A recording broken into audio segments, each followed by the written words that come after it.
നമസ്കാരം. എൻജിം റേഡിയോ ക്ലബിന്റെ മറ്റൊരു എപ്പിസോഡിലേക്ക് എല്ലാ മാന്യ ശ്രോതാക്കൾക്കും സ്വാഗതം. ഞാൻ അനുഷ ശേഖർ. ജൂൺ 19 വായനാ ദിനം. ജൂൺ 19 മുതൽ ജൂലൈ 18 വരെ ദേശീയ വായനാ മാസാചരണം. നല്ല വായനക്കാർ ആരെന്ന് ചോദിച്ചാൽ അത് അമ്മയാണ്. മക്കളെ നന്നായി വായിക്കുന്ന അമ്മ.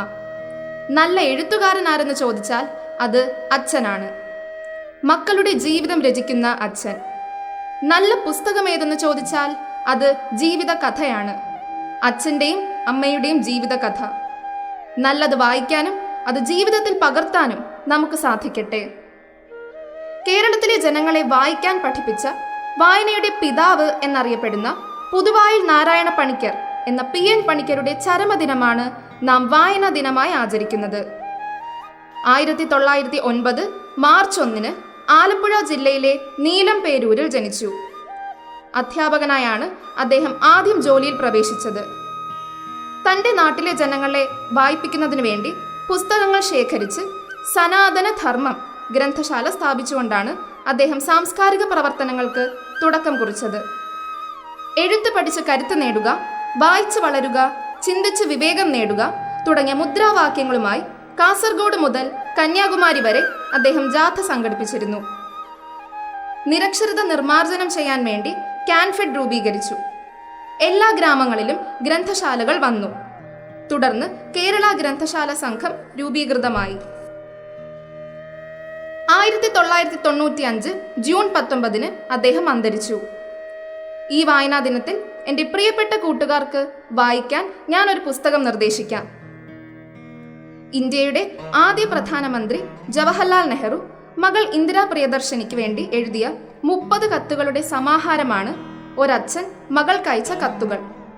ഈ പുസ്തകം നിങ്ങൾ എല്ലാവരും വായിക്കാൻ ശ്രമിക്കുക. ഒരച്ഛൻ മകൾക്കയച്ച കത്തുകൾ.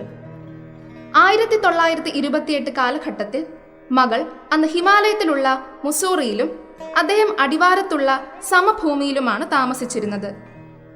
അദ്ദേഹത്തിന്റെ അറിവ് 10 വയസ്സുള്ള ഇന്ദിരയെ ഏറെ സ്വാധീനിച്ചിട്ടുണ്ട്.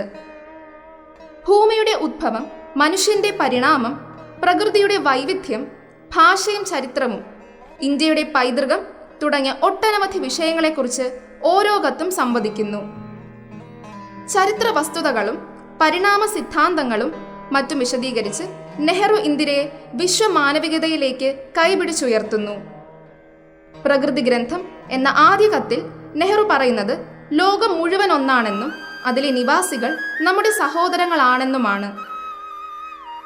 അവരുടെ നിറഭേദം ജീവിക്കുന്ന രാജ്യത്തെ കാലാവസ്ഥാ സ്ഥിതിയെ അടിസ്ഥാനപ്പെടുത്തിയിട്ടുള്ളതാണെന്നും അത് അവരുടെ യോഗ്യതയുമായോ സൗന്ദര്യവുമായോ യാതൊരു ബന്ധവും ഇല്ലെന്നും നെഹ്റു പറയുന്നു.